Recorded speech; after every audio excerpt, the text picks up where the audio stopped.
Hey y'all, it's Noah Hernandez here. So I'm going to be discussing some of the questions that I asked were required for the video blog. Just some background. My name is Noah Hernandez. I'm part of Community One. I am currently a history major with a minor in sociology. This is my fourth year at UTEP, so very excited, very close to graduating. So very excited to be doing this class, especially learning about identity formation within the U.S.-Mexico border. So that's just some background knowledge on me. So the first question goes over discuss some of the communities along the U.S.-Mexico border and explain how they define themselves. So actually, a big community in the U.S.-Mexico border is the Mexican American community. So in El Paso, it's roughly about 80, 85 to even to 90% of the community is comprised of people who identify as Mexican American, Mexican nationals, Latinx, Chicanx, multiple other people identify. It's a very big community within El Paso. Another big community is actually the people who come and work, from Juarez. People who wake up early in the morning, who go to cross the border, come work here. Similar to people who like the maquiladores who do it.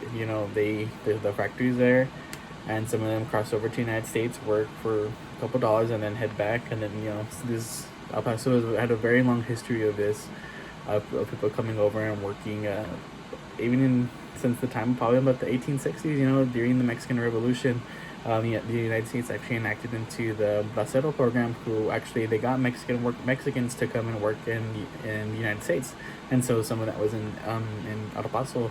So it's very interesting. So that's a very big community within the El Paso border. Another one will be including the Duranguito community. So I know that over the past couple of years they've been in a lot of like media interest because they're the ones staying. That's where they want to build the soccer stadium, and that's a lot of history within Duranguito, and that's a big community because they're marginalized because of the area where they live. But I've gone over and I've met some of those people and some of the finest people, and they said that we're not moving because they established that community and they turned into something else. Because when they first got there, it was actually something different. It was filled with drugs, it was dirty, and then the people of the community went in and stopped it. So that's another community it's a smaller community within in El Paso, within the Mexican U.S. border. So very cool, and they define themselves as Mexican American, and so they're doing it. So what is toxic masculinity? So toxic masculinity is something that you're heterosexual or you're man, and that you're oppressing people because of that. So people like toxic masculinity can be seen in almost everywhere in the United States. It's unfortunate. A form of this is actually machismo, which is something that is unfortunately familiar for a lot of people living along the U.S. Mexican border, because it's understood that the machismo belief is that women aren't able to. They're not seen as their individual person. They're just extension of man. They belong in the kitchen. They should never be working. They should be raising kids, and that's far from the truth. So that's what toxic masculinity is oppressing other people based off some of your belief, or just because you think that you're a man, you think that you're better, which is very, very far from the truth. How is it responsible for violence enacted against women living on the U.S. Mexican border?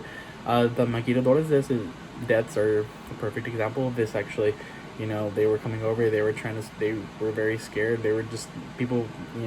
Whoever was murdering them, there was either the Egyptian man, the police. That was a form, and so when they were trying to speak up, they were silenced because they said that, oh no, it's based off of, it's because you're dressed too provocative, which is far from the truth. You should never be raped or murdered based off of something that you say. It's very, very, very, very wrong. And so that's what's happening is that there's that belief, toxic masculinity of machismo, led to a lot of, it prolonged the deaths of a lot of Mexican women because they were blaming them, but they should have been protecting them. And who's committing the violence? It's men, unfortunately. Like some women are partaking in it, but it's the majority are men because of that belief of machismo, and seeing that women aren't more, women are extensions of men, which is far from the truth. So it's very unfortunate, but I think everybody can actually fall under can fall into toxic masculinity if they prolong it. Especially with the lady who actually was arrested with she went to go report something, and she was ended up arrested, and she was raped in the prison by the men, and then even the women helped out, helped protect them, and even though they weren't prosecuted, but it's very, very unfortunate. And then lastly, the third one is heteronormative communities, marginalized members of community based off gender and sexuality. So basically, what heteronormative is that belief that only people should be heterosexual. They don't believe in the gay community. They don't justify the LGBTQ community, and that's what it is. Is that they're not seeing them as people either. They see them as like sinful people, or people who are only doing wrong. Like just like the San Antonio Four. These women didn't do anything, but because of just false accusations, they were accused of molestation, of child abuse, which is very unfortunate, because it was thought back then that if you were gay or you were a lesbian, that you did things to little kids, and that's unfortunate because that's not okay. And that's very, very wrong. And some of the instances would be like the people crossing over, that how they even passed a bill and they put out a report saying that this is how a lesbian looks, this is how they look, this is how they act, they're gonna be rude, they're gonna be you need to be away from them, you need to watch out for them, which is very, very wrong.